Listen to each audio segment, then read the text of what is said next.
안녕하세요 여러분. 시험 전 꼭 풀어야 되는 산업안전기사 실기 135제 풀어보는 강의를 진행해 보도록 하겠습니다. 자, 해당 강의는 나합격 산업안전기사 부록을 보게 되면 자주 출제되는 부분에 대해서 정리한 부분이기 때문에 그 부분을 참고해서 봐주시면 되겠습니다. 자, 그럼 첫 번째 문제부터 한번 바로 들어가 보도록 할게요. 자, 첫 번째, 산업안전보건법상 안전보건 총괄 책임자의 직무 4가지를 쓰는 부분이 되겠습니다. 자, 해당 부분이 중요한 부분이기 때문에 필답형에서 많이 나오고 있죠. 자, 그래서 어떤 식으로 적어주면 되냐면, 첫 번째는 위험성 평가의 실시에 관한 사항, 두 번째는 사업주의 작업 중지 및 중대재해 발생 시 사업주의 조치에 따른 작업의 중지, 세 번째는 도급 시 산업재해 예방 조치가 있고요. 그 다음에는 산업안전보건관리비의 관계수급인 간의 사용에 관한 일단 조정 및 집행의 감독, 그 다음에 안전인증 대상 기계 등과 자율안전 확인 대상 기계 등의 사용 여부 확인 등이 있습니다. 자, 그래서 총 5가지 중에 4가지를 적는 것이기 때문에 이런 거 같은 경우에는 5가지를 전부 외워준다 생각해주면 되겠고, 그 다음 이런 질문을 많이 해주십니다. 자, 이렇게 길기 때문에 이거를 굳이 다 적어야 되나요? 하는 질문이 있습니다. 자, 이럴 경우에는 핵심 키워드를 반드시 포함시켜준다라고 생각을 해주면 되겠죠. 자, 그렇기 때문에 첫 번째는 어떤 식으로 적으면 좋냐면 위험성 평가의 실시, 이런 식으로만 적어주면 되겠고, 그 다음은 사업주의 작업 중지, 그 다음 발생 시 사업주의 조치에 따른 작업의 중지, 이렇게 짧게 줄여도 됩니다. 그 다음에 세 번째는 짧기 때문에 그대로 적어주는 게 좋겠죠. 도급 시 산업재해 예방 조치, 이런 식으로 핵심 키워드를 찾아서 적어주는 게 이번 부분의 포인트가 되겠습니다. 자, 그럼 다음 문제 계속 보도록 할게요. 자, 두 번째로는 산업안전보건법상 안전보건에 관한 노사협의체 구성에 있어서 근로자위원과 사용자위원의 자격을 2가지씩 쓰는 문제가 되겠습니다. 자, 해당 부분도 마찬가지로 필기에서 많이 나왔던 부분이기 때문에 필답형까지 이어서 암기를 해야 되는 부분이었죠. 자, 그래서 첫 번째, 근로자위원은 총 3가지가 있습니다. 첫 번째는 무엇이냐면 도급 또는 하도급 사업을 포함한 전체 사업의 근로자 대표가 있다, 체크해주면 되겠고, 두 번째는 근로자 대표가 지명하는 명예산업안전감독관 1명, 그 다음 세 번째로는 공사 금액이 20억 원 이상인 공사의 관계수급인의 각 근로자의 대표, 이런 식으로 핵심 키워드를 체크해주면 되겠고, 두 번째 사용자위원은 뭐가 있냐면, 첫 번째 도급 또는 하도급 사업을 포함한 사업의 대표자가 있습니다. 두 번째로는 안전관리자 1명, 세 번째는 보건관리자 1명이며, 마지막으로는 공사 금액이 20억 원 이상인 공사의 관계수급인의 각 대표자가 있다 정도를 체크하고 암기를 해주시면 되겠습니다. 자, 그래서 외우기 편한 것들 2가지씩 따로 정리해서 외워주면 되겠고, 만약에 이게 3가지씩 적으시오 이렇게 나올 수도 있기 때문에 안전적으로 다른 것도 외워주면 좋겠다라고 볼 수가 있겠습니다. 자, 그럼 다음 문제 한번 체크해 보도록 할게요. 자, 세 번째, 산업안전보건법상 사업장의 안전보건 관리 규정에 포함되는 사항 4가지를 쓰는 문제가 있습니다. 자, 안전보건 관리 규정은 우리가 필기에서 많이 외웠던 부분이기 때문에 필답형까지 이어서 외워줘야 되는 부분이 있습니다. 따라서 우리는 여기서 암기 팁을 활용해서 외웠었죠. 자, 그래서 어떤 식으로 외웠었다? 암기 팁. 암기 팁은 사고 조사 및 대책 수립을 하기 위해서는 작업장 안 보이는 곳에서 관리 조직이 교육시켜줘야 된다, 이런 식으로 외워줬습니다. 그래서 적어보도록 하면, 사고 조사 및 대책 수립은 어디서 한다? 작업장에서 하면 다른 사람들이 볼 수 있기 때문에 작업장 안 보이는 곳에서 누가 교육을 한다? 관리 조직이 교육한다. 자, 그래서 포함되는 사항 4가지를 한번 체크해 보도록 하면, 첫 번째, 사고 조사 및 대책 수립에 관한 사항이 있습니다. 자, 두 번째는 작업장 안 보이는 곳이기 때문에 작업장의 안전 및 보건의 관리에 관한 사항이 두 번째, 그 다음에 세 번째는 안 보이는 관리 조직, 그래서 안전 및 보건에 관한 무엇이다? 관리 조직과 그 직무에 관한 사항이 있습니다. 자, 그 다음 마지막으로는 교육이기 때문에 안보 교육, 즉 안전보건 교육에 관한 사항이 있다 체크해주면 되겠고, 일반적으로 이 마지막에 있는 부분, 그 밖에 안전 및 보건에 관한 사항은 제외시켜서 적어라 라는 부분이 나올 수 있기 때문에 이 4가지를 중점적으로 암기 팁을 활용해서 외워준다 라고 생각을 해주면 되겠습니다. 자, 계속해서 다음 문제 보도록 할게요. 자, 산업안전보건법상 중대재해에 대해서 3가지를 쓰시오. 자, 중대재해 필기에서 엄청 많이 외웠던 부분입니다. 중대재해 하면 바로 떠올려야 되는 인물이 있습니다. 누가 있죠? 삼룡이가 있습니다. 삼룡이. 자, 그 삼룡이가 뭘 잘했다? 중재를 아주 잘했죠. 자, 그래서 삼룡이가 어떻게 했다? 중재를 며칠 동안 했다? 4일 동안 해서 화가 나겠죠. 아무리 중재를 잘한다고 해도 4일 동안 중재를 하면 화가 날 수 있기 때문에 뿌직하고 열받아 버렸습니다. 자, 그래서 중대재해 세 가지는 무엇이 있다? 첫 번째, 삼용이 있기 때문에 3개월 이상의 요양이 필요한 부상자가 동시에 2명 이상 발생한 재해가 바로 삼용이가 되겠고, 그 다음에 4일은 무엇이다? 사망자가 1명 이상 발생한 재해. 그 다음 마지막으로 뿌직하고 열받는 것이기 때문에 부상자 또는 직업성 질병자가 몇 명 이상? 10명 이상 발생한 재해가 된다. 그래서 이 세 가지는 중요하기 때문에 필기에서부터 쭉 암기해왔던 부분이 있었고, 이 암기 팁을 활용해서 많은 사랑을 받았었죠. 자, 그래서 중대재해 나오면 반드시 적어주시면 되겠습니다. 다음 문제 보도록 할게요. 자, 다음은 어떤 문제다? 이론에 해당되는 번호를 고르는 문제가 되겠네요. 첫 번째는 하인리, 두 번째는 버드, 세 번째는 아담스가 있습니다. 자, 이 세 가지도 필기에서 많이 외웠던 부분일 거예요. 그래서 우리는 이 암기법을 활용하는 것을 계속해서 복습해 주는 게 좋습니다. 단순하게 외우는 것보다 암기법을 활용했을 때 기억이 더 오래 남을 수가 있고, 그 다음 그것을 활용해서 보다 더 정확하게 적을 수 있기 때문에 암기 팁을 활용해 주는 거겠죠. 첫 번째, 하인리에 대한 암기 팁을 한번 적용해 보도록 하면, 사유지의 개발이 취소됐습니다. 결렬되어 어떻게 되었다? 불완전한 행동 및 상태가 사상된다. 이런 식으로 외웠었죠. 자, 두 번째, 버드는 무엇이다? 새를 떠올리면 되기 때문에 새가 통구이 돼서 어떻게 됐다? 아쉽지만 직사가 됐다. 이렇게 외워졌고, 마지막으로 아담스는 뭐다? 아담하다. 아담한 관작전사상. 이렇게 외워줬었죠. 자, 그렇기 때문에 하인리에 해당되는 것은 무엇이 있다? 1번, 3번, 5번, 6번, 8번이 되겠습니다. 자, 이때는 순서를 적는 것이 아니기 때문에 각각에 해당되는 번호를 골라주면 되는 것이에요.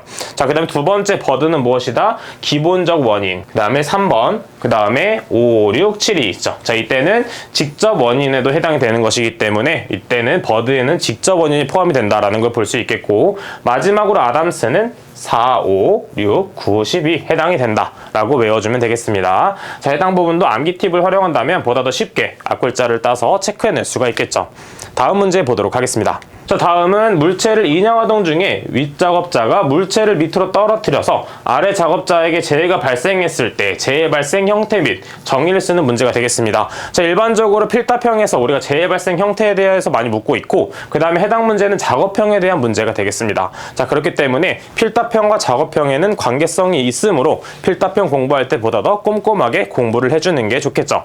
자, 그렇기 때문에 재해 발생 형태는 여러 가지가 있습니다. 뭐 넘어짐, 그 다음에 떨어짐 같은 것들이 있겠고, 그 다음에 해당 부분에 대한 것은 물체가 떨어졌을 때 밑에서 맞는 재해가 발생한 것이기 때문에 재해 발생 형태는 맞음이라고 볼 수가 있겠고, 그에 따른 정의는 구조물, 기계 등이 고정되어 있던 물체가 중력이나 이런 원심력, 관성력 등에 의해서 고정부에서 이탈하여 그 다음에 물질이 분출되어 사람을 가해야 하는 경우가 된다 라고 적어주시면 되겠습니다. 추가적으로 교재를 참고해서 재해 발생 형태의 종류들과 각각의 정의들은 반드시 외워주도록 하겠습니다. 왜냐하면 필답형에서도 자주 나오고 있고, 그 다음 작업형에서도 이러한 형태로 출제되고 있기 때문에 계속해서 가져가주는 게 좋습니다. 자, 그럼 다음 문제 보도록 할게요. 자, 다음은 재해 예방의 기본 원칙 4가지를 쓰는 문제가 필답형으로 출제가 되었습니다. 자, 해당 부분은 마찬가지로 필답형에서 그리고 필기에서부터 쭉 암기했던 부분이기 때문에 어떤 식으로 외웠다?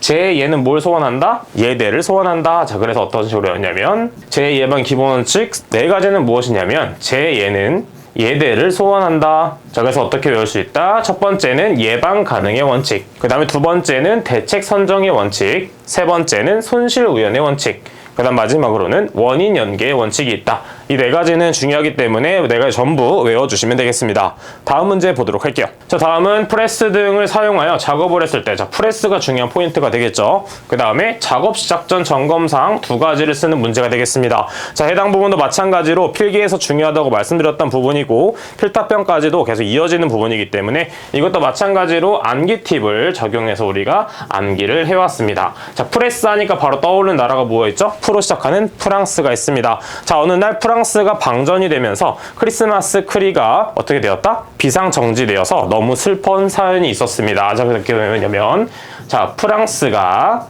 어떻게 되었다? 방전되어 뭐가 정지됐다? 크리스마스 트리가 어떻게 되었냐면 비상 정지되어 슬프다. 이런 식으로 외워주면 되겠습니다. 자, 그러면 각각에 해당되는 것이 무엇이 있는지 보도록 하면, 첫 번째 방은 무엇이다? 방호장치의 기능. 자, 두 번째 전은 무엇이냐면 전단기의 칼날 및 테이블의 상태가 되겠죠. 자, 그 다음에 클이 무엇이냐면 클러치 및 브레이크의 기능. 그 다음에 크리에서 크는 무엇이냐면 크랭크축, 플라이 휠, 슬라이드 연결봉 및 연결 나사의 풀림 여부가 되겠으며, 그 다음에 비상정지는 지금 적혀있죠. 일행정 1정지기구, 급정지 장치 및 비상정지 장치의 기능. 그 다음에 슬은 무엇이냐면 슬라이드 또는 칼날에 의한 위험 방지 기구의 기능이 되겠고, 마지막으로 프는 무엇이냐면 프레스의 금형 및 고정 볼트의 상태가 있다. 자, 여기서 외운 것들 중에서 두 가지를 써주면 정답이 된다라고 체크를 해주시면 되겠습니다.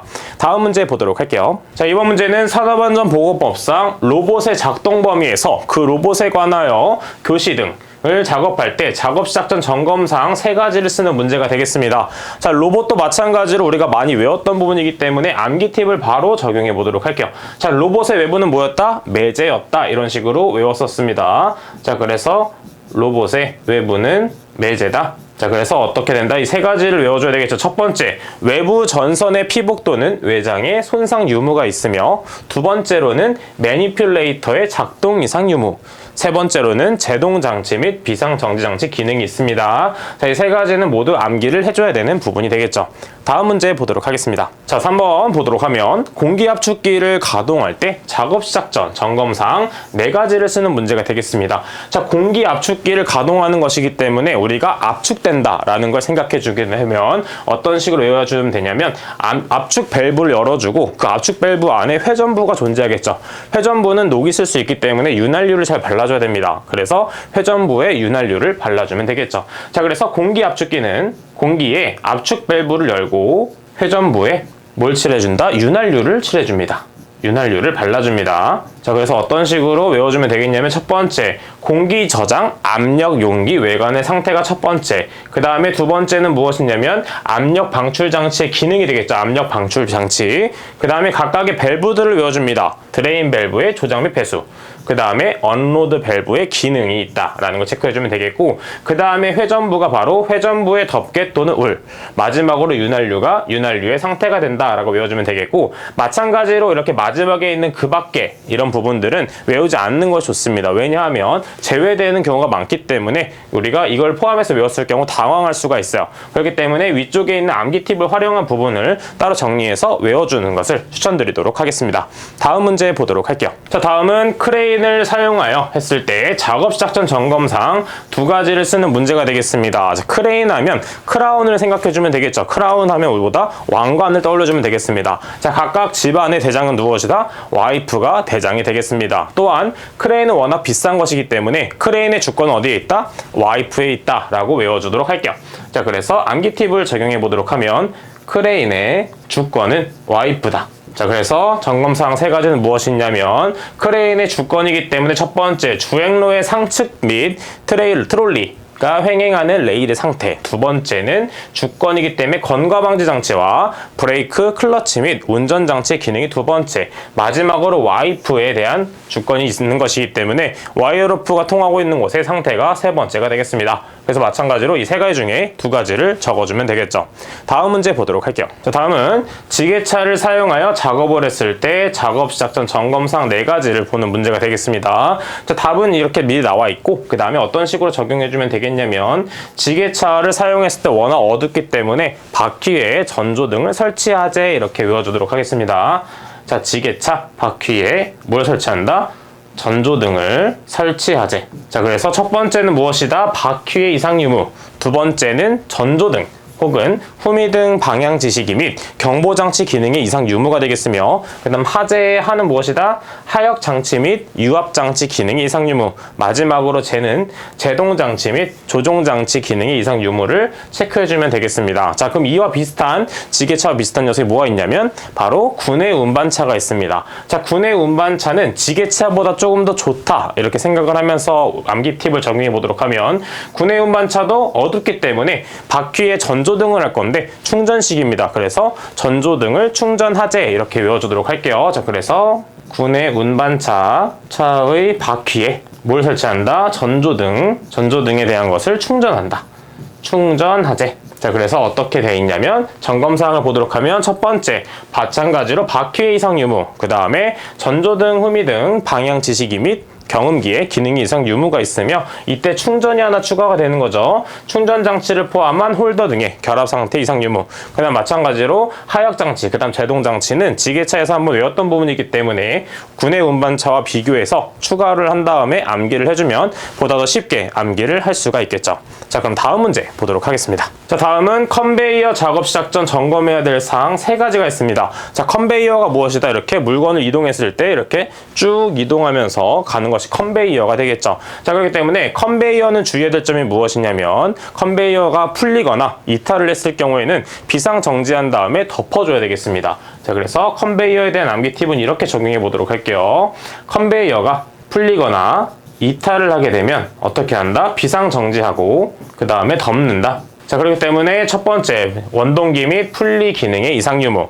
두 번째는 이탈 등 방지 장치 기능의 이상 유무가 되겠으며, 그 다음 비상 정지를 해줘야 되기 때문에 비상 정지 장치 기능의 이상 유무. 마지막으로는 원동기, 회전축, 기어 및 풀리 등의 덮개 또는 우울 등의 이상 유무를 파악해주면 되겠습니다. 마찬가지로 이 4가지 전부 암기를 해준 다음에 3가지를 적어주면 되는 문제였다라고 체크를 해주면 되겠죠. 다음 문제 보도록 하겠습니다. 자, 다음은 산업안전보건법상 유해 위험 기계 등의 안전인증 기준에 적합한지를 확인하기 위한 안전인증 기관에는 심사의 종류 4가지를 쓰는 문제가 되겠습니다. 자, 마찬가지로 필기에서 외웠던 부분이기 때문에 가볍게 체크를 해보도록 하면 첫 번째로는 예비심사가 있고요. 그 다음 두 번째로는 서면심사, 그 다음 세 번째로는 기술 능력 및 생산 체계 심사가 있으며 마지막으로는 제품 심사가 있다. 이렇게 4가지를 다 외워주면 되겠습니다. 다음 문제 보도록 할게요. 자, 다음은 교육 시간에 대한 문제가 나왔습니다. 자, 교육 시간에 대한 것들은 필기에서도 중요했던 부분이기 때문에 필답편까지 이어서 암기를 해줘야 되겠죠. 따라서 각각의 빈칸을 써보도록 하면 첫 번째, 안전관리자의 신규 교육 시간은 34시간. 이상. 그 다음에 두 번째, 나번에 해당되는 것은 안전보건 관리 책임자 보수교육 시간이기 때문에 6시간 이상. 그 다음에 다번, 사무직 종사 근로자의 정기교육 시간은 매반기 6시간 이상. 그 다음에 라번에 일용 근로자 및 기간제 근로자를 제외한 근로자의 채용 시의 교육은 8시간 이상이 되겠고, 그 다음 마지막으로 일용 근로자 및 기간제 근로자를 제외한 근로자의 작업 내용 변경 시에는 2시간 이상이 된다라고 체크를 하고 암기해 주시면 되겠습니다. 또한 이 교육 시간에 대한 표는 우리가 부록에 한 번 더 수록되어 있기 때문에 그 부분을 참고해서 암기를 해주시면 되겠습니다. 다음 문제 보도록 할게요. 자, 다음 교육 시간을 한번 체크해 보도록 하면 같은 문제가 되겠죠. 자, 비슷한 문제가 되겠습니다. 자, 각각의 교육 대상에 따른 교육 시간을 넣어주면 되는데 첫 번째 1번은 24시간 이상, 그 다음에 2번은 34시간, 6번은 6시간, 그 다음에 4번은 24시간이 되겠습니다. 자, 그래서 보게 되면 안전보건 관리 책임자가 좀 특별하게 보이게 되겠죠. 왜냐하면 나머지 부분에 대해서는 신규 교육이 모두 34시간, 그 다음 보수 교육은 24시간이기 때문에 그대로 외워주면 되지만 안전보건 관리 책임자만 다르기 때문에 신규와 보수가 모두 6시간이다 라는 걸 체크해서 암기를 해주시면 되겠습니다. 다음 문제 보도록 할게요. 자, 다음은 산업안전보건법상 근로자 정기교육의 교육 내용 4가지를 쓰는 문제.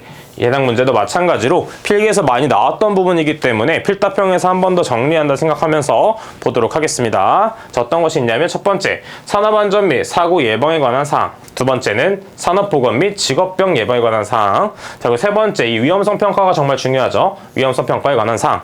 그럼 네 번째는 건강 증진 및 질병 예방에 관한 사항이 있으며 다섯 번째는 유해 위험, 작업 환경 관리에 관한 사항. 그 다음에 산업안전보건법령 및 산업재해 보상 보험 제도에 관한 사항이 있고, 그 다음에 직무 스트레스 예방 및 관리에 관한 사항이 있으며 마지막으로는 직장 내 괴롭힘, 고객의 폭언 등으로 인한 건강장애 예방 및 관리에 관한 사항도 포함이 된다라는 걸 체크해주면 되겠죠. 자, 직접적으로 와닿는 게 뭐다? 직무 스트레스, 그 다음에 직장 내 괴롭힘이나 고객의 폭언 부분은 좀 직접적으로 와닿겠죠. 자, 그래서 이러한 부분까지도 교육 내용이 포함이 된다. 정리를 해주시면 되겠습니다. 다음 문제 보도록 할게요. 자, 그러면 다음 문제 보도록 하면 근로자 안전보건 교육 중 언제 채용 시의 교육 및 작업 내용 변경 시의 교육 내용 4가지를 쓰는 문제. 마찬가지로 필기에서도 중요했던 부분이었기 때문에 반드시 외워줘야 되는 문제가 되겠습니다. 자, 그래서 각각의 부분을 체크해 보도록 하면 비슷한 부분이 많죠. 산업안전 및 사고 예방, 그 다음에 산업보건 및 직업병 예방이 있고, 그 다음에 위험성 평가 중요하다고 했습니다. 그 다음에 네 번째는 산업안전보건 법령, 이 부분도 똑같은 부분이 되겠고, 직무 스트레스와 그 다음에 직장 내 괴롭힘 부분, 여기도 포함되어 있죠. 자, 그 다음에 바뀐 좀 다르게 추가된 부분이 무엇이다? 이 부분이 있죠. 기계기구의 위험성, 그 다음 작업 순서에 대한 동선에 관한 사항이 있으며, 그 다음에 작업 개시 전에 점검, 그 다음에 정리전동과 청소 중요하겠죠. 그 다음에 사고가 발생했을 때 조치에 대한 사항, 그 다음 물질안전 보건 자료에 관한 사항이 있다 정도를 체크하고 암기해주면 되겠고, 이 중에서 많이 나오는 부분에 대해서 한 5가지에서 6가지 외우기 쉬운 것들을 외운 다음에 문제에 적용을 해주면 되겠습니다.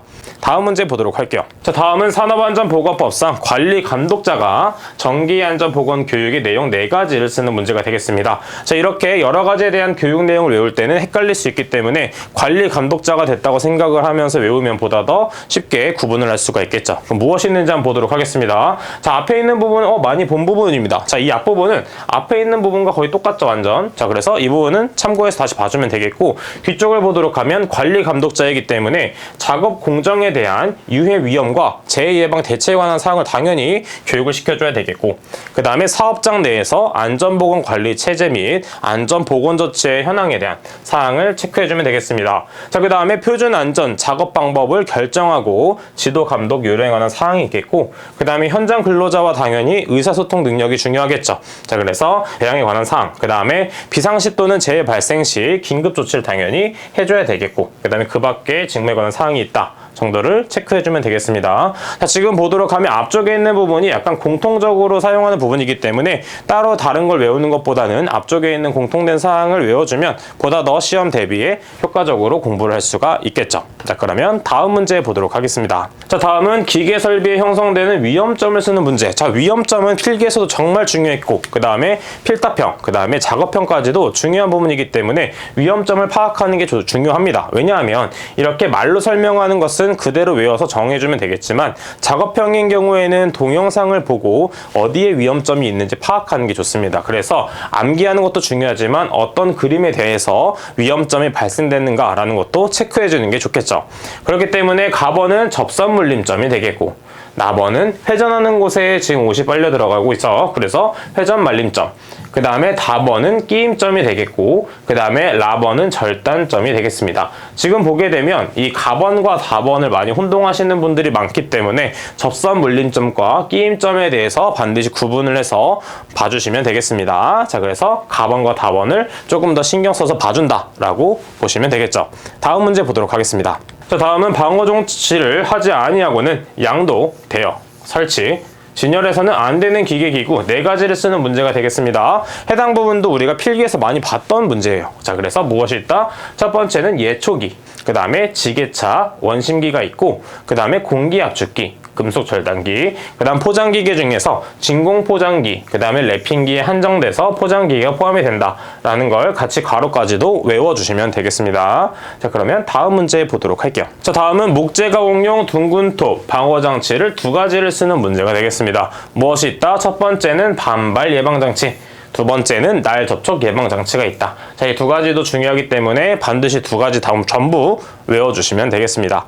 다음 문제 보도록 할게요. 자, 다음은 롤러기에 사용되는 방호 장치 종류 3가지가 있죠. 그에 따른 설치 위치까지도 반드시 외워주면 되겠습니다. 자, 크게 3가지로 볼 수가 있습니다. 롤러기에 사용되는 방호 장치 종류는 총 3가지. 손 조작식, 복부 조작식, 그 다음에 무릎 조작식이 있습니다. 자, 손 조작식일 경우에는 밑에서 몇 미터? 1.8m 이내가 되어야 되겠고, 그 다음에 복부 조작식은 사이 쪽이기 때문에 몇이 된다? 0.8에서 1.1m 이내. 그 다음에 마지막으로 무릎 조작식은 다리 쪽이기 때문에 0.6m 이내가 되어야 된다. 이 3가지도 정말 중요하기 때문에 반드시 어떤 종류가 있고 그에 따른 설치 위치까지 같이 암기를 해주시면 되겠습니다. 다음 문제 보도록 할게요. 자, 다음은 롤러기의 방어 장치의 표면 속도에 따른 급정지 거리를 쓰는 문제가 되겠습니다. 자, 그럼 이건 무엇이다? 30m/min 기준으로 볼 수가 있겠죠. 그래서 미만일 경우와 이상일 경우로 볼 수 있는데, 이때 미만일 경우에는 급정지 거리가 앞면 롤러 원주의 곱하기 3분의 1 이내가 되겠고 30m/min 이상의 경우에는 앞면 롤러의 원주 곱하기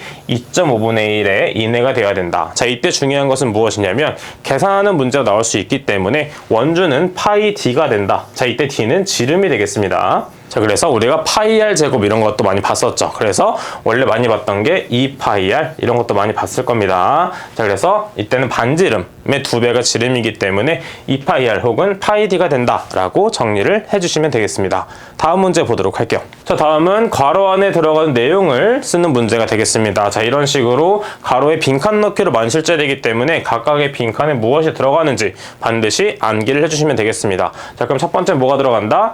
용접장치의 취관마다 안전기를 설치해줘야 되겠고, 그 다음에 주관 및 취관에 가장 가까운 분기관마다 뭘 해준다? 안전기를 부착한 경우에는 그러지 아니한다. 마지막으로 사업주는 가스용기가 발생기가 분리되어 있는 아세틸렌 용접장치에 대해서 우리 어떻게 된다? 발생기와 가스용기 사이에 안전기를 설치해야 된다 까지 정리해서 암기를 해주시면 되겠습니다. 다음 문제 보도록 할게요. 자, 다음은 산업용 로봇. 자, 로봇이 또 나왔네요. 로봇에 대한 것에서 이때는 무엇이냐면 앞쪽에 있는 것과 다르게 로봇 작동 또는 오조작에 의한 위험을 방지하기 위한 조치사항 4가지를 쓰는 문제가 되겠습니다. 자, 이것도 마찬가지로 암기법을 활용해주면 좋은데 앞에 있던 로봇의 외부는 매제와는 다른 부분이 되겠습니다. 자, 그래서 어떤 식으로 외워주면 되냐면 로봇을 2인 이상 조종하실 경우에는 오조작을 하여 속도 이상이 발견된다. 왜냐하면 로봇에 명령을 해야 되는데 2명 이상이 우리가 명령을 하게 되면 당연히 혼돈이 오겠죠. 그러면 오조작이 되어 속도 이상을 발견한다. 이런 식으로 외워주면 되겠습니다. 자, 그럼 각각이 무엇에 해당되는지 한번 보도록 하면 첫 번째, 로봇의 조작 방법 및 순서가 첫 번째가 되겠고, 두 번째는 작업 중에 매니플레이터 속도, 그 다음에 2명 이상의 근로자에게 작업시킬 경우에 신호 방법, 그 다음에 이상을 발견한 경우에 조치, 마지막으로는 이상을 발견하여 로봇의 운전을 정지시킨 후에 이를 재가동시킬 경우에 조치가 되겠습니다. 자, 암기법에 활용되는 것들은 앞에 있는 4가지가 되기 때문에 이 4가지는 반드시 외워준다 생각하시면 되겠고, 추가적으로 마지막에 있는 5번째도 같이 정리를 해서 외워주도록 하겠습니다. 다음 문제 보도록 할게요. 자, 다음은 사업주는 전기기계 기구에 대해서 누전에 의한 감전 위험을 방지하기 위해서 해당 전로의 전격에 적합하고 감도가 양호하여 확실하게 작동하는, 여기가 중요합니다. 감전 방지용 누전 차단기를 설치하는 대상 3가지를 쓰는 문제가 되겠습니다. 자, 해당 부분도 마찬가지로 필기에서 많이 외웠던 부분이기도 하고 필답형과 작업형까지 이어지는 부분이기 때문에 누전 차단기를 설치해야 되는 대상 3가지는 반드시 외워주면 되겠습니다. 지금 보도록 하면 자, 이렇게 여러 가지가 있는데 이 중에서 3가지를 외워주면 됩니다. 자, 그러면 각각의 포인트가 되는 것을 이용해서 암기 팁을 적용해 보도록 하면 대지전압이 150V를 초과하는 경우에 어떻게 해준다? 습은 장소나 도전성이 높은 임시 배선의 장소에서는 휴대용 전기 기계에 뭘 한다? 누전 차단기를 설치한다. 이렇게 외워주도록 할게요. 자, 그래서 암기 팁 적용해 보도록 하면 대지 전압이 150V를 초과하는 경우에 어떤 장소? 습은 장소나 도전성이 높은 임시 배선 장소에는 뭘 해준다? 우리가 휴대용 전기 기계에 누전 차단기를 설치해주면 되겠습니다. 누전 차단기 설치. 자, 이렇게 암기법은 왜 쓰는 것이라고 제가 말씀드렸냐면 보다 더 쉽게 암기하기 위해서 좀 말도 안 될 수도 있지만 이렇게 끼어서 암기를 해주게 되면 처음에는 생소할 수 있는데 계속 보다 보면 이게 적응이 돼서 기억에 오래 남을 겁니다. 자, 첫 번째 뭐다? 대지전압이 150V를 초과하는 이동형 또는 휴대용 전기 기계, 이 부분이 포인트가 되겠죠. 그 다음에 물 등 도전성이 높은 액체가 있는 습연 장소에 사용하는 저압용 전기 기계. 그 다음 3번째는 도전성이 높은 장소에서 사용하는 이동형 또는 휴대용 전기기계. 자, 휴대용 전기기계가 많이 나오고 있죠. 그 다음 마지막으로 임시 배선의 전로가 설치되어 있는 장소에서 사용하고 있는 휴대용 전기기계. 이렇게 외웠기 때문에 이렇게 휴대용 전기기계에 대한 것을 암기법에 포함시켜서 외워주는 게 좋습니다. 자, 그러면 이렇게 4가지 중에 3가지를 적어주면 된다 하는 문제가 되었고, 다음 문제 계속 보도록 할게요. 자, 다음은 승강기 패널을 맨손으로 점검하는 중 발생한 재해 사례이다. 감전 방지 대책 3가지를 쓰는 문제가 되겠네요. 자, 이러한 문제가 뭐가 나오냐면 자, 이렇게 각각에 외워야 될 게 좀 많습니다. 자, 법령에 있는 부분이기 때문에 이렇게 많은 부분에 대해서 3가지 중이나 4가지 중 우리가 외워서 답을 적어주면 되겠습니다. 첫 번째는 무엇이다? 전기기기 등에 공급되는 모든 전원을 관련 도면, 그 다음 배선도 등으로 확인한다. 자, 그래서 도면과 배선도를 확인하는 것이 포인트가 되겠죠.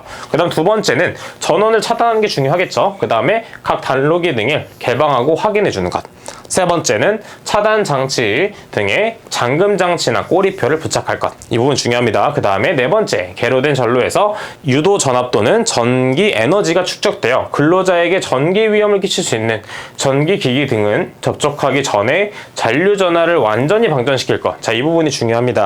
그 다음에 다섯 번째를 보도록 하면 검전기를 이용해서 충전되어 있는지를 확인. 그 다음 마지막으로는 전기기기 등이 다른 노출 충전부와의 접촉, 그 다음에 유도 또는 예비 동력원의 역송전 등으로 전압이 발생할 우려가 있는 경우 충분한 용량을 가진 단락 접지 기구를 이용한다. 그래서 접지해준다라고 외워주시면 되겠습니다. 자, 이렇게 길 경우에는 핵심 포인트들을 따서 암기를 해준 다음에 적는 연습을 해주는 게 좋습니다. 다음 문제 보도록 할게요. 자, 다음은 마찬가지로 작업형에서 나왔던 부분이 되겠습니다. 전기 현강 작업 중 정전 작업 후 조치상 세 가지를 쓰는 문제가 되겠습니다. 자, 어떻게 적을 수 있냐면 작업기구, 단락 접지기구 등은 제거하고 그 다음에 전기기기 등이 안전하게 통전될 수 있는지를 확인해주면 되겠고 그 다음 모든 작업자가 작업이 완료된 전기기기 등에서 떨어져 있는지 확인. 세 번째는 이거 중요하죠. 잠금 장치와 꼬리표는 설치한 근로자가 직접 철거해주는 게 좋습니다. 왜냐하면 다른 사람이 했다가 잘못 건드릴 수 있기 때문이죠. 마지막으로는 모든 이상 유무를 확인한 후에 전기기기 등에 전원을 투입한다. 자, 그래서 이상 유무를 확인하지 않고 투입했을 경우에 감전사고 등이 발생할 수 있기 때문에 반드시 체크를 한 다음에 그 다음에 전원을 투입해주는 것이 좋습니다. 자, 그럼 다음 문제 계속 보도록 할게요. 자, 다음은 충전 전로에 대한 접근 한계 거리를 쓰는 문제가 되겠습니다. 해당 부분은 필기에서 많이 나왔던 부분이고 그 다음에 접근 한계 거리를 외우는 표는 워낙 많기 때문에 우리가 기출문제에 나온 부분에 대해서만 암기를 해준다라고 제가 설명을 드렸습니다. 왜냐면 우리는 외울 것이 워낙 많기 때문에 그 한 가지 표에 너무 집중할 필요가 없는 것이에요.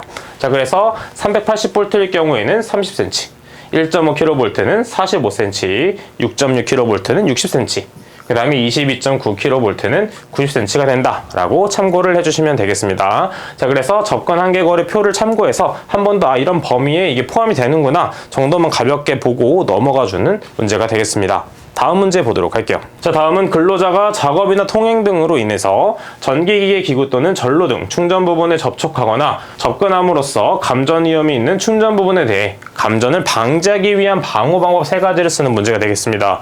무엇이 있는지 한번 보도록 하면 첫 번째, 충전부가 노출되지 않도록 폐쇄형 외염이 있는 구조로 할 것.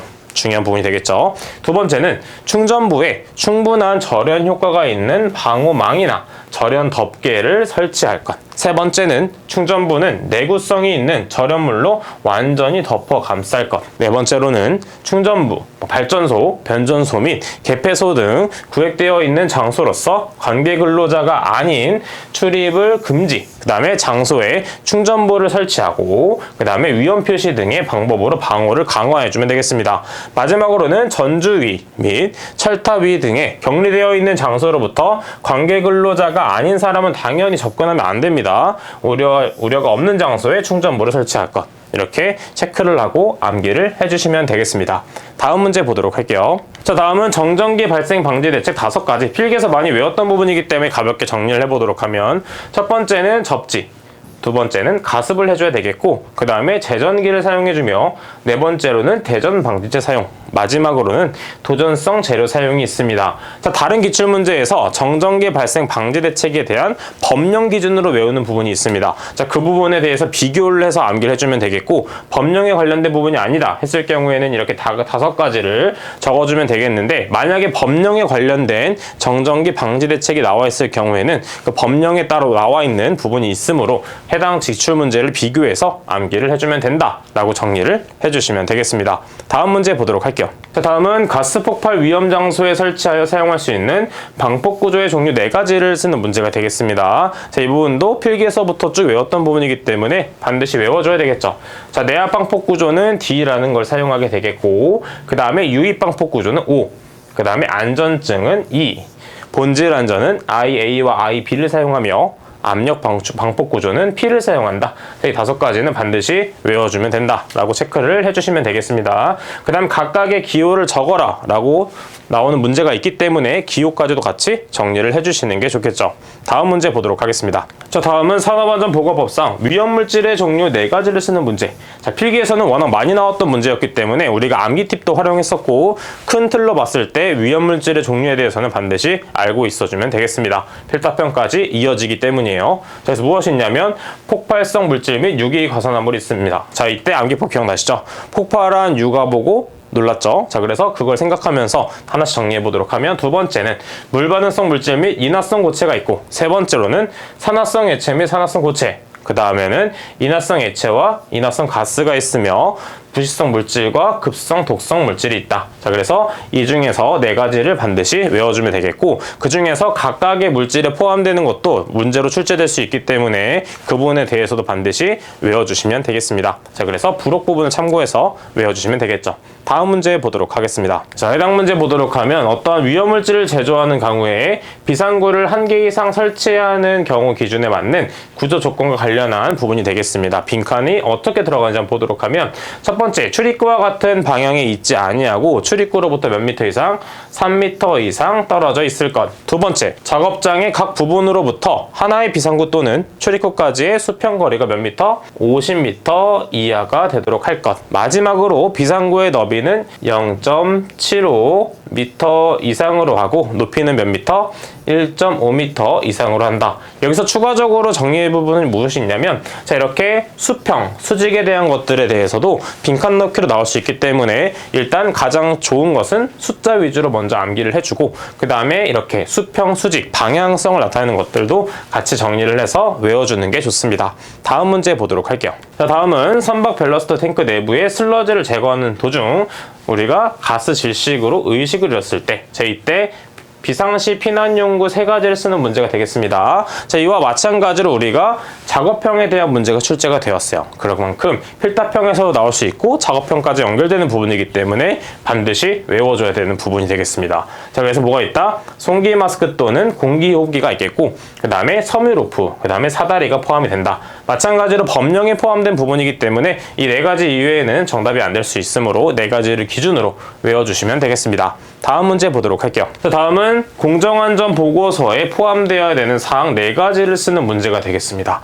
자, 이 부분도 우리가 필기에서 많이 외웠던 부분이 되겠죠. 자, 우리가 암기 팁을 다시 한번 더 생각해 보도록 하겠습니다. 자, 우리가 안 보고 서서 운전하면 위험하기 때문에 앉아서 비상 조치를 한다. 이렇게 외웠었습니다. 자, 그래서 안 보고 서서 운전하면 당연히 위험하므로 어떻게 한다? 다시 서지 말고 앉아서 비상 조치를 취한다. 자, 그래서 4가지가 무엇이냐면, 첫 번째는 공정안전자료, 그 다음에 두 번째로는 공정위험성평가서, 세 번째로는 안전운전계획이 있고, 그 다음 마지막으로는 비상조치계획이 있습니다. 자, 이때는 4가지를 모두 적는 문제가 나오기 때문에 이렇게 암기 팁을 활용해서 적은 다음에 전체적인 4가지를 모두 적어주는 방향으로 공부를 해주시면 되겠습니다. 다음 문제 보도록 할게요. 다음은 화재의 종류를 구분하여 쓰고 그에 따른 표시색을 쓰는 문제가 되겠습니다. 마찬가지로 화재에 대한 것은 필기에서 워낙 많이 외웠던 부분이고 중요했던 부분이 되겠습니다. 따라서 필답형까지도 이어지는 부분이기 때문에 반드시 외워주는 게 좋겠죠. 자, 그래서 뭐가 있다?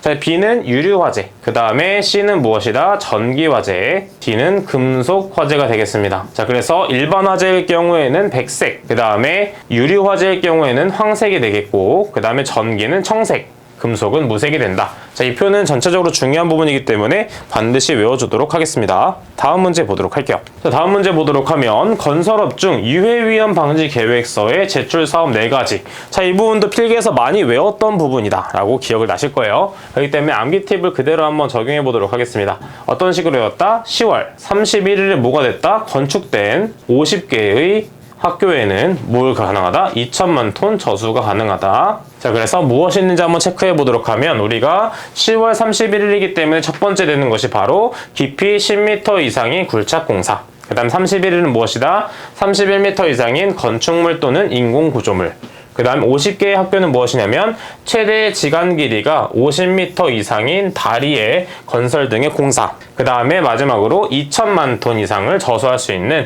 저수 용량을 가지고 있는 댐이나 전용댐의 건설 등의 공사가 있다 정도 체크해주면 되겠고, 안쪽에 있는 부분도 무엇이 있는지 정도 체크를 해주면 되겠습니다. 그래서 대표적인 암기 팁을 활용해서 외우는 부분, 제가 암기 팁으로 적어드렸던 부분은 반드시 외워주면 되겠고, 추가적으로 터널의 건설 등의 공사도 같이 정리해서 외워준다 라고 생각을 해주면 되겠습니다. 다음 문제 보도록 할게요. 다음은 타워 크레인을 설치, 조립, 해체하는 작업 시 작업 계획서의 내용 4가지를 쓰는 문제가 되겠습니다. 무엇이 있는지 한번 보도록 하면, 첫 번째는 타워 크레인의 종류 및 형식에 대해서는 반드시 작업 계획서에 포함시켜주면 되겠고, 두 번째로는 설치, 조립 및 해체 순서, 세 번째는 작업 도구, 장비, 가스 설비 및 방호 설비가 있으며, 네 번째는 작업 인원의 구성 정말 중요하겠죠. 그 다음에 작업 근로자의 역할 범위도 체크해주면 되겠습니다. 마지막으로는 타워 크레인이 무너질 수 있기 때문에 지지 방법에 대해서도 포함시켜주면 되겠죠. 자, 4가지를 적는 문제가 나오기 때문에 5가지 모두 외워준다 라고 생각을 해주면서 공부를 해주시면 되겠습니다. 다음 문제 보도록 할게요. 자, 다음은 차량계 건설기계의 작업 계획에 포함된 사항 3가지를 쓰는 문제가 되겠습니다. 무엇이 있는지 보도록 하면, 첫 번째, 사용하는 차량의 건설기계의 종류와 성능을 당연히 알고 있어야 되겠죠. 왜냐하면 성능이 낮은데 너무 높은 작업을 하게 되면 당연히 위험성이 높아지게 됩니다. 두 번째, 차량계 건설기계의 운행 경로를 반드시 파악해줘야 되겠죠. 따라서 운행 경로에 따라서 어떤 공정과 겹치지 않는지를 파악해주는 게 중요한 포인트가 되겠고, 그 다음에 차량계 건설기계에 의한 작업 방법 또한 정말 중요한 부분이기 때문에 3가지 모두 암기해준다 라고 생각을 해주면 되겠습니다. 다음 문제 보도록 할게요. 산업안전보건법에 따라 굴착매 높이가 2m 이상이 되는 집안의 굴착 방법을 하는 경우, 우리가 작업장의 지형이나 지층 상태 등에 대해서 사전 조사 후에 작성해야 되는 작업 계획서에 포함되는 사항을 4가지를 쓰는 문제가 되겠습니다. 자, 무엇이 있는지 체크해 보도록 하면, 첫 번째는 굴착 방법 및 순서, 토사 반출 방법, 두 번째는 필요한 인원 및 장비 사용 계획, 세 번째로는 매설물 등에 의한 이설 및 보호 대책이 있으며, 네 번째로는 사업장 내 연락 방법 및 신호 방법이 있습니다. 다섯 번째는 흙막이 지보공 설치 방법 및 계측 계획, 마지막으로는 작업 지휘자의 배치 계획이 있다 체크를 해주면 되겠죠.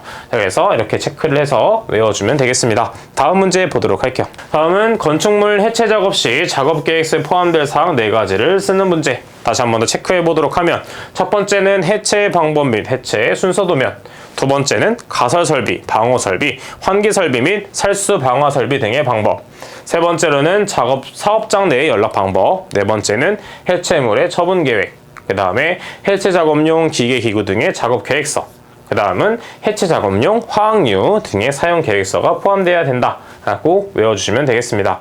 다음 문제 보도록 할게요. 다음은 중량물 취급 작업에 따른 작업 계획서의 내용 3가지. 이 부분은 좀 더 많이 출제되고 있기 때문에, 그리고 외우기 쉽기 때문에 앞부분만 외워주시면 됩니다. 자, 그래서 앞부분만 외워주면 뒤가 똑같죠. 그렇기 때문에 추락, 낙하, 전도, 협착, 붕괴 위험을 예방할 수 있는 안전 대책, 이렇게 외워주면 되겠습니다. 그래서 이렇게 다 적는 것보다 이런 거 같은 경우에는 앞쪽에 괄호 넣기로도 출제될 수가 있기 때문에 앞을 포인트로 둬서 외우는 것을 추천드리도록 하겠습니다. 다음 문제 보도록 할게요. 자, 보일링 현상의 방지 대책 3가지를 쓰는 문제가 되겠습니다. 필기에서 많이 외웠던 부분이기 때문에 한 번 더 체크를 해보도록 하면, 첫 번째, 지하 수위를 낮춰줘야 되겠고, 두 번째로는 흙막이 벽을 깊이 설치해서 지하 수의 흐름을 막는 것이 중요하겠죠.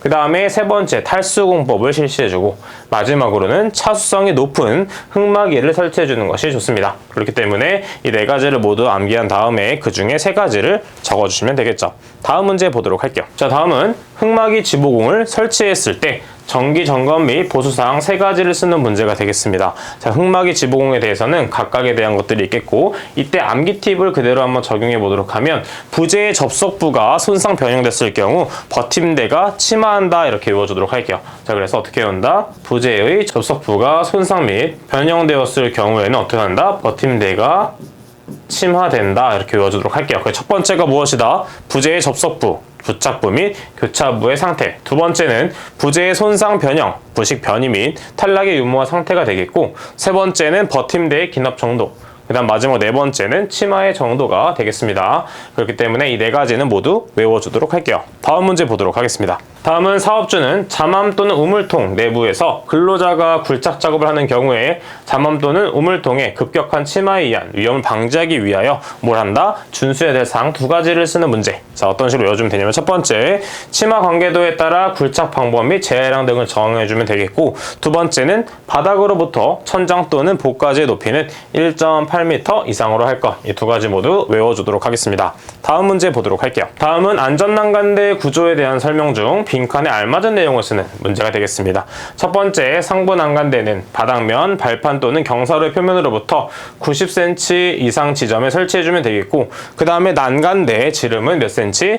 우리가 2.7cm. 2.7cm 이상의 금속재 파이프나 그 이상의 강도 재료가 돼야 되겠고, 하중일 경우에는 몇 킬로? 100kg 이상의 하중에 견딜 수 있는 튼튼한 구조일 것. 자, 이렇게 빈칸 넣기로 많이 출제되고 있기 때문에 각각의 수치들은 반드시 외워주도록 하겠습니다. 자, 다음은 낙하물 방지망 또는 방어선반 설치하는 경우에 빈칸을 채우는 부분이 되겠습니다. 마찬가지로 이렇게 빈칸 넣기로 출제되고 있기 때문에 각각의 수치들을 암기해주면 좋겠죠. 첫 번째는 높이 10m 이내마다 설치해주고, 내민 길이는 벽면으로부터 몇 미터? 2m 이상으로 할 것. 그 다음에 수평면과의 각도는 몇 도 이상? 20도 이상. 그 다음에 30도 이하를 유지해준다 라고 암기를 해주시면 되겠습니다. 다음 문제 보도록 할게요. 자, 다음은 산업안전보건법상 사업주가 철골 작업을 중지해야 되는 조건이다. 빈칸에 알맞은 것은 무엇이다? 풍속이 초당 몇 미터? 10m 이상인 경우. 그 다음에 강우량이 시간당 1mm 이상인 경우, 강설량은 시간당 1cm 이상인 경우가 되겠습니다. 자, 이때 중요한 것은 뒤에 단위와 이상인 부분까지도 같이 외워주면 되겠습니다. 왜냐하면 이렇게 출제될 수도 있지만 가로가 이런 식으로 출제가 된다면 어떻게 외운다? 1cm 이상까지 적어줘야 정답으로 인정이 됩니다. 따라서 앞부분에 있는 숫자도 외우는 거 중요하지만 뒤에 있는 단위와 그 다음에 이상, 이하, 이내 그런 것들을 모두 외워주는 게 좋겠죠. 자, 그럼 다음 문제 계속해서 보도록 하겠습니다. 다음은 작업 발판에 일체형 거푸집의 종류 4가지를 쓰는 문제가 되겠네요. 4가지가 무엇이 있냐면 갱폼, 슬립폼, 그 다음에 터널 라이닝 폼, 마지막으로는 클라이밍 폼이 있다. 이 4가지는 모두 외워주도록 하겠습니다. 법령에 있는 부분이기 때문에 이 4가지 외에는 정답이 안 됩니다. 그렇기 때문에 4가지만 반드시 외워주도록 할게요. 다음 문제 보도록 하겠습니다. 다음은 달비계를 사용하는 와이어로프의 사용 금지 기준 4가지를 쓰는 문제인데, 부식된 것과 손상된 것은 제외된다. 자, 그럼 제외된 것의 정답은 무엇이냐면 첫 번째, 이음매가 있는 것. 두 번째는 와이어로프의 한 꼬임에서 끊어진 소선의 수가 10% 이상인 것. 그 다음에 세 번째, 지름의 감소가 공칭 지름의 7%를 초과하는 것. 마지막으로는 꼬인 것이 있습니다. 자, 이렇게 문제를 변형하게 되면 어떤 식으로 나올 수 있다? 동그라미 친 부분을 가로 넣기로 출제될 수가 있는 부분이 되겠죠. 그렇기 때문에 전체적으로 외우는데 이렇게 수치가 있고 뒤에 단위, 이상, 초과 같은 것들이 있을 경우에는 보다 더 꼼꼼하게 외워주셔야 됩니다. 다음 문제 보도록 할게요. 자, 다음은 사업주는 눈, 이렇게 기산 상태 악화로 인해서 우리가 해체하거나 변경한 후에 그 비계에서 작업을 하는 경우에 작업 시작 전 점검사항 4가지를 쓰는 문제가 되겠습니다. 자, 우리가 출근을 하거나 등교를 할 때 비가 오거나 눈이 오면 가기가 귀찮기 때문에 우리가 꾀병을 부리게 되죠. 그래서 연기를 하게 되는데 연기를 발로 하면 걸리기 때문에 손해가 됩니다. 그렇게 해서 이런 식으로 외워주도록 할게요. 자, 우리가 핑계를 댈 때는 연기를 잘해야 되기 때문에 연기를 당연히 발로 하면 손해를 보겠죠. 자, 그래서 어떤 식으로 외워준다? 첫 번째, 연결 재료 및 연결 철물의 손상 또는 부식 상태. 그 다음에 기둥의 침하, 변이 및 흔들림 상태가 되겠고, 발로의 발은 발판 재료의 손상 여부. 그 다음에 로는 로프의 부착 상태 및 매단 장치의 흔들림 상태. 그 다음에 손에는 손잡이의 탈락 여부. 마지막으로는 해당 비계의 연결부 또는 접속부의 풀림 상태가 되겠습니다. 자, 그래서 앞글자를 따서 외워주면 뒤에까지 외우기도 좀 힘들겠지만 상대적으로 보다 더 기억에 많이 남기 때문에 이런 식으로 암기법을 만들어서 암기를 해주시면 되겠습니다. 다음 문제 보도록 할게요. 자, 산업안전보건법상 가설통로에 대한 부분이 나왔습니다. 자, 가설통로 필기에서 정말 많이 외웠던 부분이고 암기 팁도 활용했던 부분이 되겠죠.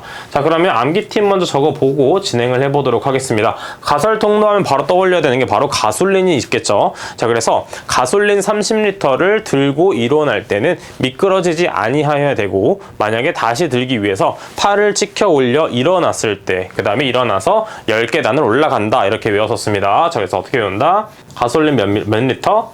30리터를 들고 일어날 때는 뭘 한다? 미끄러지지 아니어야 됩니다. 미끄러지지 않아야 되고 다시 일어나기 위해서 팔을 찍혀 올려 일어날 땐 일어나 뭘 한다? 10계단 올라갑니다. 위로 옮기는 작업이 됐었네요. 자, 그래서 어떤 식으로 외운다? 일단 경사가 몇 도? 30도 이하가 되어야 됩니다. 그런데 만약에 1호가 숫자 15가 되겠죠. 숫자 15도, 경사가 15도를 초과하는 경우에는 미끄러지지 아니하는 구조가 되어야 되고 각각의 숫자를 파악해보면 8과 7이 있죠. 자, 그래서 8m와 7m가 있고 그 다음에 1호와 10이 있기 때문에 15m와 10m인 경우가 짝꿍이 됩니다. 자, 그렇기 때문에 이거 참고해서 문제를 보도록 하면 경사가 몇 도? 15도를 초과하는 경우에는 미끄러지지 않는 구조로 해야 된다. 암기법에 포함되어 있죠. 그 다음에 15m는 10m와 짝꿍. 그 다음에 8m는 팔을 치켜 올렸기 때문에 8m와 7m가 짝꿍이 되겠습니다. 자, 이때는 미터가 있기 때문에 미터까지 쓸 필요가 없겠죠. 그래서 정답은 1번은 15, 2번은 10, 3번은 7이 된다. 그래서 암기법을 외운다면 우리가 이렇게 수치를 더 적을 수도 있고 그 다음에 그냥 적는 내용이라고 하더라도 이런 식으로 내용을 4가지 정도는 적을 수 있다라고 우리가 암기를 해볼 수가 있습니다. 다음 문제 보도록 할게요. 다음은 지게차의 안정도를 쓰는 문제가 되겠습니다. 자, 그럼 안정도 무엇이다? 첫 번째는 4% 이내.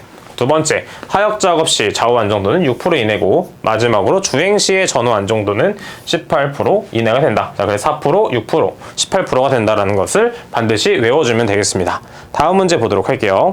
다음은 화물의 낙하위에서 지게차 운전자의 위치를 우려가 있는 경우 지게차의 헤드가드가 갖춰야 될 사항 2가지 반드시 외워줘야 되겠죠. 필기에서도 많이 외웠던 부분이기 때문에 다 정리해 보도록 하면 첫 번째, 강도는 지게차의 최대 하중의 몇 배? 2배 값에 견딜 수 있는 등분포 정하중에 견딜 수 있어줘야 되겠습니다. 자, 요즘에는 이렇게 2배도 많이 나오게 되지만 등분포 정하중 이런 부분에도 가로치기로 나올 수가 있습니다. 그 다음 두 번째, 상부 틀의 각 개구의 폭도는 길이가 16cm 미만일 것. 그 다음에 세 번째, 운전자가 앉아서 조작하거나 서서 조작하는 지게차 헤드가드는 한국산업안전 표준에서 정하는 높이 기준 이상일 것. 자, 그래서 이 한국산업표준도 우리가 가로 넣기로 나왔었습니다. 그렇기 때문에 등분포 정하중과 한국산업표준도 보다 더 포인트를 두고 암기를 해준다라고 생각을 해주면 되겠죠.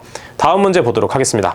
다음은 이동식 크레인의 방호장치 4가지를 쓰는 문제가 되겠네요. 자, 중요하기 때문에 빠르게 한번 정리해 보도록 하면 우리 건과방지장치, 과부하 방지장치, 제동장치, 비상정지장치가 있습니다. 자, 일반적으로 뭐 승강기나 이런 것들에 대해서 그 다음에 일반적인 크레인에 대한 방호장치가 공통된 부분이 이 4가지이기 때문에 건과방지장치, 과부하 방지장치, 제동과 비상정지장치는 반드시 외워주도록 하겠습니다. 다음 문제 보도록 할게요. 자, 다음은 타워 크레인의 작업을 중지해야 되는 기상 상태이다. 다음 모름에 알맞은 답을 써주면 되겠습니다. 첫 번째, 운전 작업을 중지해야 되는 순간 풍속은 15m/s 초과가 되겠고, 두 번째, 설치, 수리, 점검 또는 해체 작업을 중지해야 되는 순간 풍속은 10m/s 초과가 되겠습니다. 자, 이때는 별다른 가로놓기가 아니기 때문에 초과까지 적어야 정답이 인정이 되므로 반드시 끝까지 암기를 해주시면 되겠고, 앞에 있는 단위도 중요하기 때문에 반드시 적어주시면 되겠습니다. 자, 간혹 이런 식으로도 질문 많이 해주세요. 자, 미터 퍼 세크로 적어도 되지 않나? 당연히 S라 써도 되고 세크까지 적어도 됩니다. 마찬가지로 분단위 같은 경우에는 미터와 헷갈릴 수 있기 때문에 반드시 미니트라고 적어주는 게 좋고, 시간 단위는 이렇게 H만 적는 경우도 있고 그 다음에 HR 이렇게 적는 경우도 있습니다. 자, 그래서 이 2가지가 뭐가 맞나요가 아니라 전부 맞는 부분이기 때문에 거기서는 혼동하실 필요가 없습니다. 다음 문제 보도록 할게요. 자, 다음은 산업안전보건법상 화물에 하중을 직접 지지하는, 이 부분이 중요하죠. 하중을 직접 지지하는 와이어로프 또는 달기 체인의 경우 안전계수는 몇 이상? 5 이상이 된다. 이 부분은 중요한 부분이기 때문에 반드시 외워주면 되겠죠. 다음 문제 보도록 하겠습니다. 자, 다음은 보호 장구 및 안전 보건 표지 부분인데, 전주를 옮기다가 작업자가 전주에 맞아 사고를 당하는 부분이 되겠습니다. 이런 부분에 대해서는 보통 필답형보다는 작업형의 출제가 되겠죠. 자, 그래서 이러한 경우에는 당연히 맞음의 형태가 되고 그 다음에 전주가 우리가 맞는 부분이 되겠으며, 이때 안전모를 사용했을 때는 A와 A, B, 형에 대한 것을 정리해준다. 일반적으로 법령에 나오는 것이 종으로 나오는 것이기 때문에 종으로 적는 것이 좀 더 안정적이다라고 볼 수가 있겠고, 형으로 적었다고 해서 틀렸다는 것은 아직 보지 못했습니다. 하지만 이럴 때 애매할 경우에는 이렇게 앞부분 A, A, B, E만 적어도 정답이 인정되기 때문에 이런 식으로 쓰는 것이 좋다라고 제가 말씀을 드릴 수가 있겠네요. 다음 문제 보도록 하겠습니다. 자, 다음은 안전모의 성능 시험 중 빈칸에 알맞은 것을 쓰는 문제가 되겠습니다. 자, 지금 보게 되면 이렇게 종으로 나오고 있죠. 자, 그래서 일단 관통거리가 몇? 9.5mm 이하. 마찬가지로 뒤까지 외워주면 되겠습니다. 그 다음에 AB종 안전모는 관통거리가 11.1mm 이하. 그 다음에 충격 흡수성은 최고 전달 충격력이 4450. 이때 뉴턴을 초과해서는 안 되며, 그 다음에 모체와 착장체의 기능이 상실되지 않아야 되겠습니다. 다음 문제 보도록 할게요. 자, 다음은 보호구 중 안전화에 있어서 성능 구분에 따른 안전화의 종류 5가지를 쓰는 문제가 되겠습니다. 뭐가 있다? 첫 번째는 가죽재 안전화, 두 번째는 고무재, 세 번째는 정전기, 네 번째는 발등 보호 안전화, 다섯 번째는 절연화, 절연 장화가 있으며 그 다음에 화학물질용 안전화가 있습니다. 자, 이것들은 중요하기 때문에 반드시 전체적으로 외워주면 되겠습니다. 다음 문제 보도록 할게요. 자, 그러면 안전화 중에서 고무재 안전화의 사용 장소에 따른 구분을 쓰는 문제가 출제되고 있습니다. 그래서 일반용과 내유용으로 나눌 수 있는데, 일반용은 일반 작업장, 내유용은 탄화수소류에 윤활유 등을 취급하는 작업장이 된다라고 여기 뒷부분까지 외워주시면 되겠습니다. 다음 문제 보도록 할게요. 다음은 가죽재 안전화의 성능 시험의 종류 4가지를 쓰는 문제가 되겠습니다. 그래서 무엇이 있다? 음면 결렬 시험, 그 다음에 내압 박성 시험, 그 다음에 인열 강도 시험, 그 다음에 내충격성 시험, 그 다음 박리 저항 시험, 내부식성, 인장 강도, 내답발성, 내유성 시험이 있다. 이 중에서 4가지를 쓰면 되기 때문에 한 5가지 정도는 반드시 외워준다 생각을 하고 공부를 해주시면 되겠습니다. 다음 문제 보도록 할게요. 자, 다음은 내전압용 절연장갑의 성능 기준에 있어서 각 등급에 대한 최대 사용 전압이다. 자, 이때 빈칸을 쓰는 문제가 되겠는데, 이때 중요한 포인트가 무엇이다? 우리가 교류에서 직류로 갈 때 어떻게 되는지 보도록 하면 대충 1.5를 곱해준다라고 생각해주면 되겠습니다. 따라서 500에서 1.5를 곱한 값은 우리가 750이 되겠죠. 그 다음에 1500에서 1.5를 나눠주면 몇이 되나? 당연히 1000이 되겠죠. 그 다음에 3번, 4번을 따로 외워줘야 되겠네요. 3번은 36,000, 여기 1.5를 하면 54,000이 되겠습니다. 아래쪽 우측에 있는 등급별 색상도 같이 정리를 해서 외워준다 생각을 해주면 되겠죠. 다음 문제 보도록 하겠습니다. 다음은 차광보안경의 사용 구분에 따른 종류 4가지가 있습니다. 자외선, 적외선 이런 것이 있기 때문에 어떻게 외운다? 자, 저거 복용하자 이렇게 외워주시면 됩니다. 그래서 뭐가 있다? 자외선용, 적외선용, 복합용, 용접용 이 4가지를 모두 암기를 해주시면 되겠습니다. 다음 문제 보도록 할게요. 다음은 안면부 여과식 방진 마스크의 등급별 포지 표율에 대한 부분이 되겠습니다. 무엇이 있냐면 안면부 여과식은 총 3가지 등급으로 볼 수 있겠고, 첫 번째 특급은 포지 표율이 99% 이상, 두 번째 1급은 94% 이상, 그 다음에 2급은 80% 이상이 되겠습니다. 자, 그래서 이 3가지 모두 외워주도록 할게요. 다음 문제 보도록 하겠습니다. 자, 다음은 방독 마스크를 시험하는 가스 및 방독 마스크의 종류를 색상별로 구분하는 부분이 되겠네요. 자, 근데 시험가스를 적는 부분이 되겠습니다. 첫 번째, 유기화합물용은 시클로헥산이 되겠고, 그 다음 할로겐용은 염소가스 또는 증기, 황화수소는 황화수소가스, 시아노수는 시아노수소, 아황산은 아황산, 암모니아는 암모니아가 되겠습니다. 자, 그래서 필기에서도 많이 외웠던 부분이기 때문에 반드시 정리를 해서 암기를 해주도록 할게요. 다음 문제 보도록 하겠습니다. 다음 방음보호구의 종류 및 기호, 적요를 쓰는 부분이 되겠네요. 자, 이때 종류는 1종과 2종으로 볼 수 있겠고, 1종은 EP1, 즉 저음부터 고음까지를 차음하는 것이 되겠고, 2종인 EP2는 주로 고음을 차음하고 저음은 차음하지 않는다 라는 걸 비교해서 암기를 해주시면 되겠습니다. 다음 문제 보도록 할게요. 자, 다음은 보호장구 중 발열복의 질량의 종류별로 몇인지 우리가 외워주면 되겠습니다. 첫 번째 방열 상위는 3kg, 그 다음에 방열 하위는 2kg, 그 다음 방열 일체복은 당연히 일체이기 때문에 좀 더 무겁겠죠. 4.3kg, 방열 장갑이기 때문에 좀 더 가벼움으로 0.5kg, 방열 두건은 2kg가 된다 라는 걸 정리해서 외워주시면 되겠습니다.